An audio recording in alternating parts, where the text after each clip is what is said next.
Hey, it's your boy T Rob with the Unapologetic Perspective. And we've been doing this show, and we on what? Episode number 3 now? Episode number 3, number 4. Episode number 4, my producer just pointed to me. Number 4 of the podcast, and we're getting better. Give us time, we're going to get better as we go along. We're going to come with stronger content. You'll see the channel start to transform over time as we keep doing this more and more, and I get more comfortable with being in front of the camera. Please like and subscribe. Please, it'll get these videos out in front of you on the algorithm. It'll also help us to grow the channel. YouTube sees that you all like the content, and it starts to suggest it to other people. So I would ask that you would hit that like button and please subscribe so you can get more content like this. Today we're going to be talking about fear, which is something that we all deal with in our lives. Fear is probably the number one, I would say absolutely hands down, the number one most motivating factor in this world. People operate highly out of fear. Most of that fear is going to be fear of the unknowns. We get up, we go to work, we get up and do things every day based on the fact that we're afraid of what would happen if we didn't do these things. We also decide not to take risks a lot of times in life because fear is keeping us from taking risks and pushing us forward.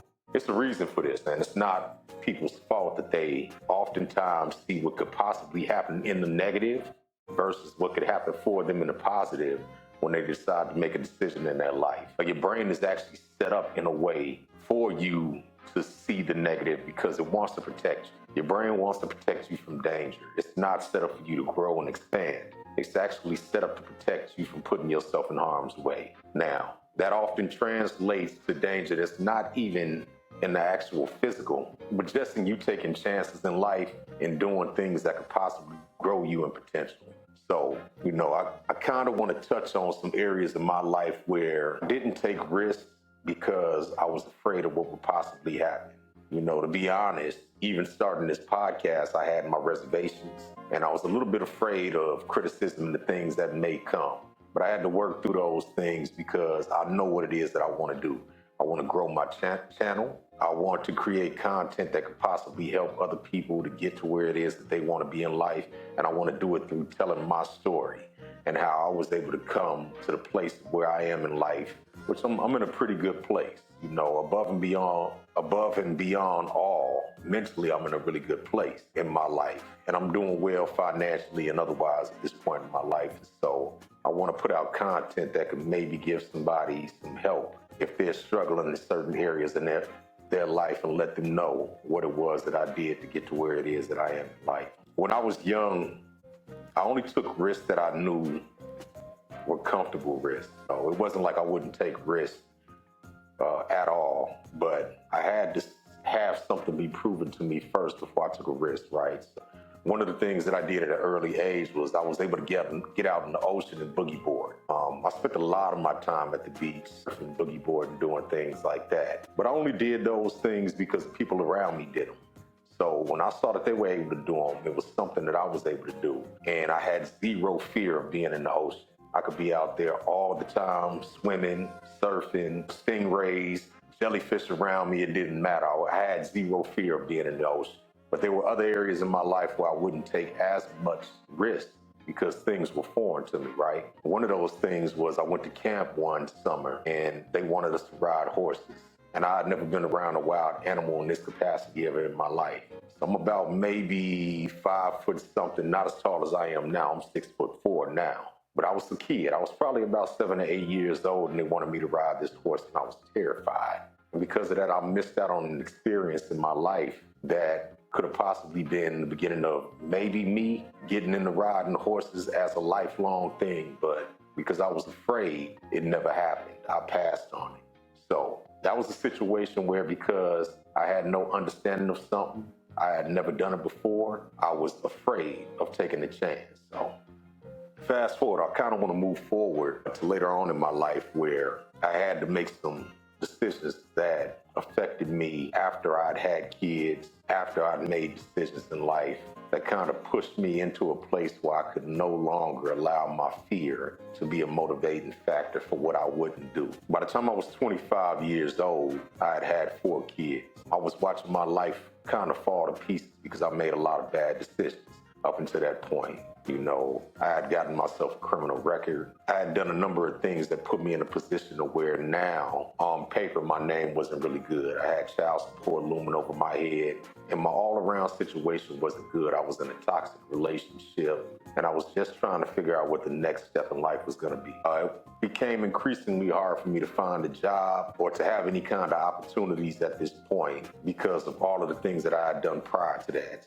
I had to start coming up with creative ways to figure out how I was going to support me and support my kids, who I was still a very active father. Me and the kids' mom weren't together, but I was still a very active father. So I started to really think outside of the box on what it was that I needed to do.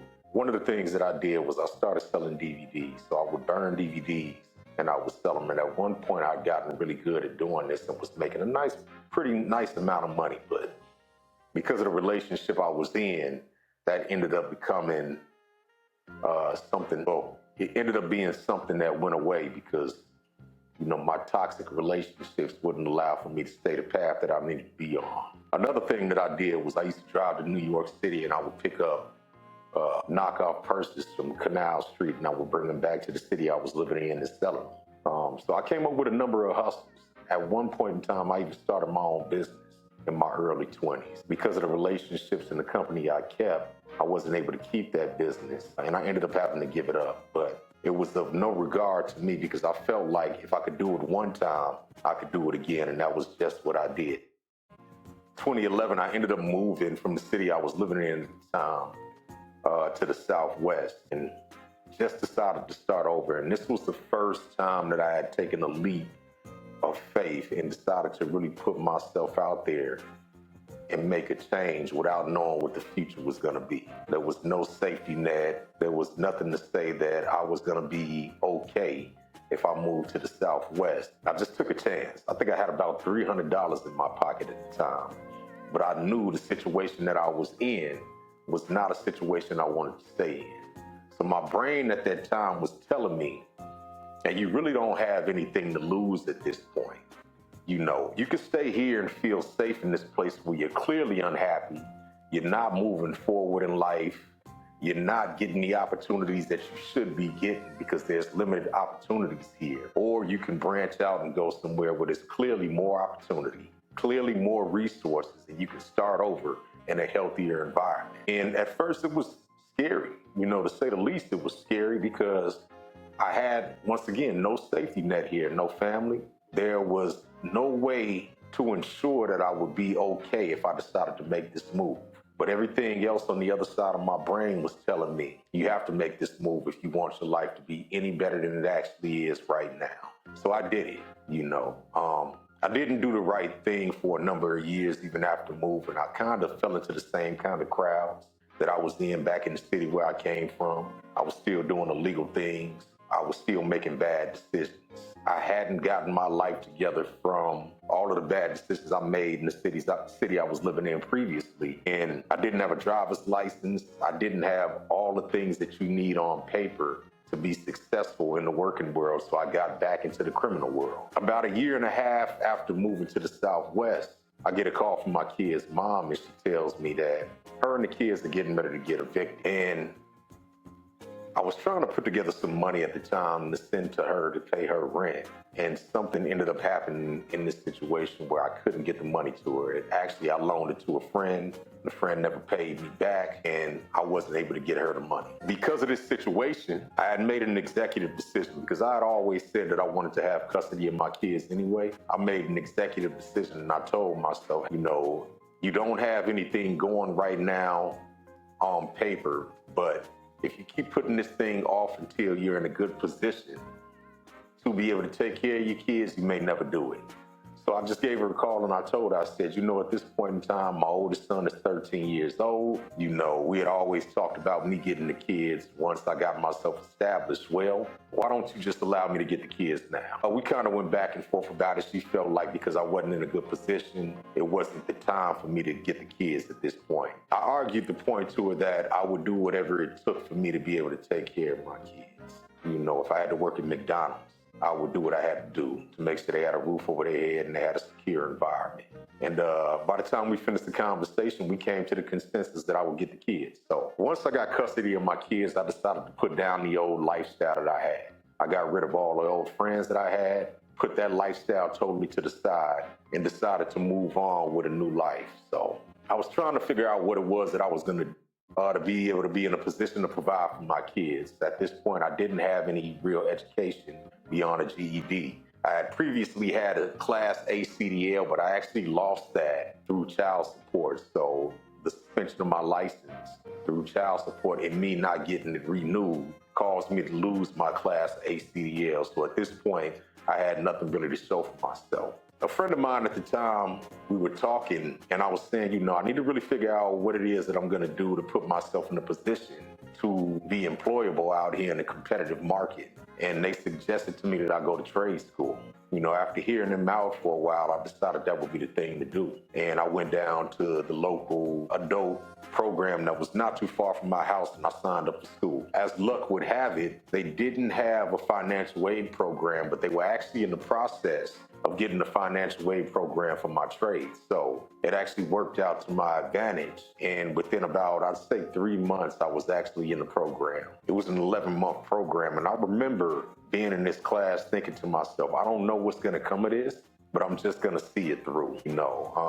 Up until that point, I felt like I had a learning disability too. I was able to get my GED prior to this, but I wasn't really confident in my ability to learn. And a bit of fear set in with that as well. Like, hey, what if you don't figure this out? What if you don't pass this class? What if it's hard for you?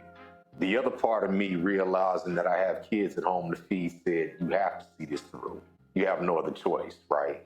So I got into the class and I'm prepared for the 11-month program and I'm prepared to see it through. At that time, I wasn't really working and I had to figure out my work situation. I was transitioning from doing things in the streets and I didn't really have a good work history up to that point.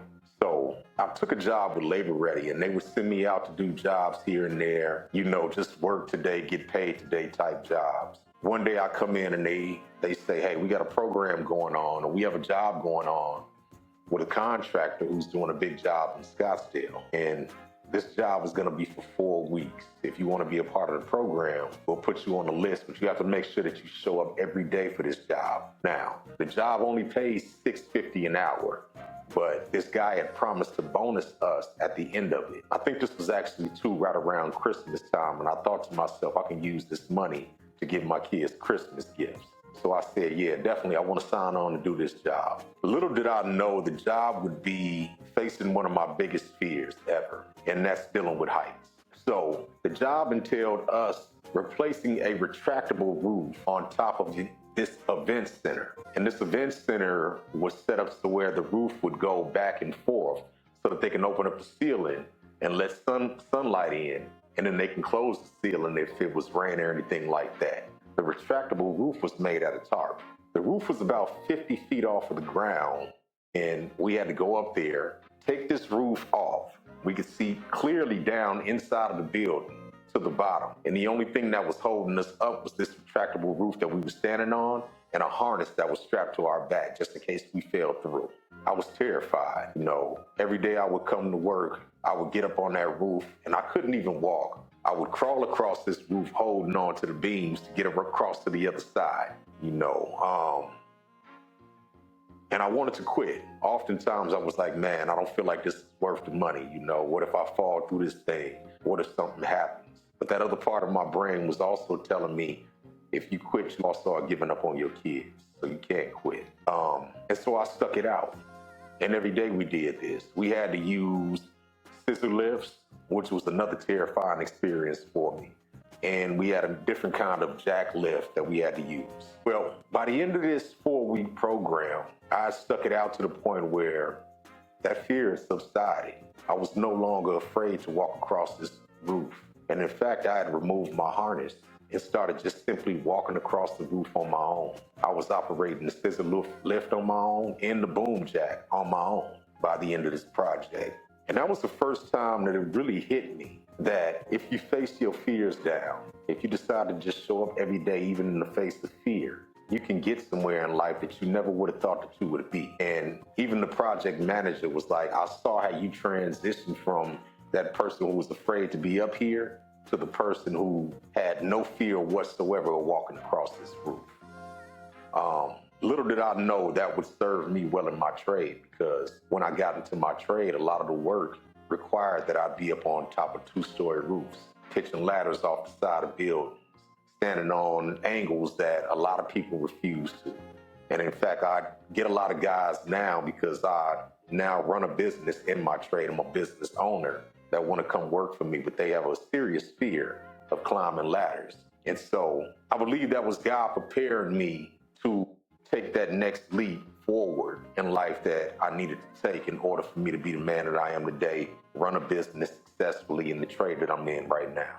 So once I realized that I could take a risk and there was actually a great deal of reward on the other side, I started applying it to everything in my life. I started to look at life in that way. I'd even gotten to the point where I would try to find things that were challenging to do, because I realized that, hey, I was able to get through this, and this by taking a risk, by getting on the other side of my fear, and the outcomes were great. So I can apply it to everything else in my life. I was no longer afraid of how I looked in front of other people, because that was a big one for me, is the fear of looking stupid, the fear of looking like you can't do something, right? That fear totally went away. I started to really put myself out there and challenge myself to do new things and push myself beyond the limits of what I currently expected of myself, because I realized that, hey, if I could do it in this area, I could do it in every other area.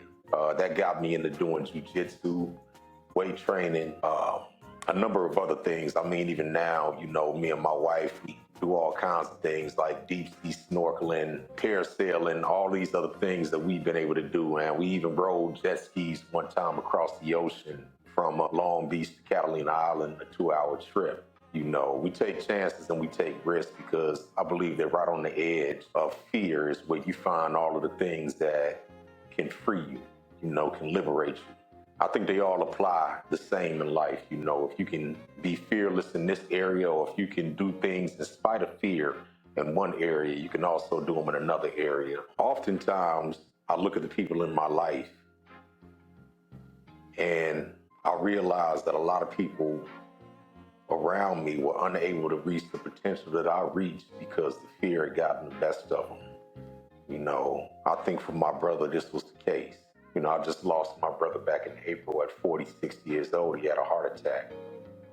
Excessive drinking and smoking cigarettes and worry got the best of him. And even though they put a stent in his heart, after he had his first heart attack, he died a week later from complications. He never was able to get over all of the troubles and things in his head and what ifs. He wasn't able to take risks because he believed that failure was always on the other side of taking the chance.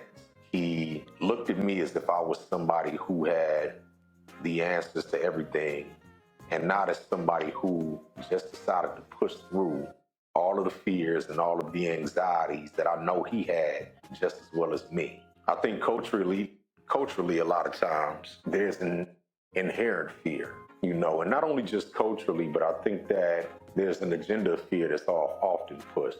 You can control a group of people if you can keep them afraid. So what better way to keep people from realizing their full potential than to tell them that, hey, you're never going to make it to where it is that you think you're going to make it to. I remember I was watching a video before I started my business, and this might have been maybe a year before I decided to get my contractor's license and start my business. And I was on YouTube, and on my feed, a video about Black business popped up by MSNBC. And it was a documentary talking about how Black businesses were the most likely business to fail in America. And it listed all of these reasons why Black businesses failed. And it was so somber and so sad that by the time I finished watching this video, I felt like I shouldn't even take the risk of starting my own business. I decided to go into the comments section, and I scrolled down and I was looking in the comments section, and every comment in that section said the same thing. Like, why should I even try it? Why should we even start businesses if this is all that there is? And that's when it kind of hit me at that moment that there was currency in creating this fear, right? If you can get people to believe that the outcome is not going to be a good one, They won't even try to do what it is they want to do in life, try to reach their full potential or live their dreams, right? And that's when I realized I had to quit listening to outside sources. There are going to be people in your life all the time who are going to tell you that you shouldn't take a risk, take a chance, and do the things that you need to do to better you because of their own fear. Their own fear will be projected out into the world onto you to keep you from doing what it is that you need to do for yourself. And you have to look past that. You have to realize that this is projection. This is somebody who has a fear of doing a certain thing. And because they're afraid of doing it, they're going to keep me from doing it because they're projecting that fear. And you have to see yourself past that. Now, they may even have good intent in what they're telling you, right? I think oftentimes, our moms, our family members, they want us to be safe. And that's the only thing that's in their mind is to keep us safe at all times, right? But oftentimes being safe means that you don't take a risk that will potentially get you to where it is that you want to be in life. And so you have to put that to the side. You have to evaluate it and with love tell people, hey, I still have to move forward. I want to do great things in life. I was listening to an older woman one time talk about why Black people don't allow their kids to run around in the store. And she basically said there was a time in history where it was dangerous for your kids to get out of line. We all know the story of Emmett Till, right? Supposedly whistled at a woman and they found his body in a lake. He was visiting his family down in Mississippi from Chicago. He ended up being lynched. Well, there was a time where it was real danger in this country for you to get out of line. So we always tell our kids that you have to act a certain way so as not offend people who could potentially harm you. I think this has been passed down from generation to generation to generation. But I believe that at some point we have to break that mind state because not only can it keep us in a place of fear, it will limit us from doing all of the things that we need to do to make ourselves great. When I started to see myself in a different light and I stopped operating out of fear, the world opened up and expanded itself to me greatly, even as it related to race and race relations. A lot of things I didn't want to do because I felt like as a Black man, those doors of opportunity would not be open to me. But once I got past seeing myself as just a Black man and decided to walk into every room that I went into as a man who actually had some credits under his belt, some experience, and was able to offer something, the world opened itself up to me greatly. I've had relationships with people from all different cultures, who have no problem writing a check for me for thousands, sometimes hundreds of thousands of dollars. I've been able to realize my dreams above and beyond what I ever thought that they would be. And it was because I got the chip off of my shoulder and I took that fear out of my mind of what potentially could go wrong and started looking at the future in a way of I'm going to be successful if I just get past all of these fears that are underlined. I want to be able to pass this notion down to my kids and to anybody younger than me that wants to believe in themselves, that the world is going to tell you where you should stay, what box you should be in, how you should see the rest of the world. But if you decide to go outside of that box, take a chance, take a risk, potentially do something that somebody in your lineage has never done before. There could be greatness on the other end of that. Don't allow the world to tell you what it is that you should be. Don't allow fear to rule your life. Don't allow people who haven't done anything to tell you what you can and can't do. If you believe in yourself, there is no limit. There is no destination that you can't make it to. The worst thing that can happen to you is death. But death is happening anyway. So wouldn't you rather live? It's your boy T-Rob. All of these topics are near and dear to my heart. And we're going to be coming at you with more content like this every week, if not twice a week, as we get better. We're going to talk about more things like this and nothing but positivity on this side and growth. That's what we're aiming to do, man. It's enough stuff out there talking about negativity, talking about relationship, we got the manosphere, we got this, we got that, whatever it may be, right? Over here, we want to talk about personal growth. We want to talk about how you can look at your own self and analyze your own situation so that you can get to where it is that you want to be in life. Nobody is telling you to show up perfect. I'm just telling you to try. And another thing that I want you all to do is to focus on yourself. If you could focus all of that attention that you're putting out into the world on yourself, I guarantee you the feedback that you get is going to be astronomical. Once again, it's your boy T-Rob. Please like, subscribe, hit that like button, hit that subscribe button. Hit the notification button as well so you know when the next video is coming up. And I will see you all on the next one.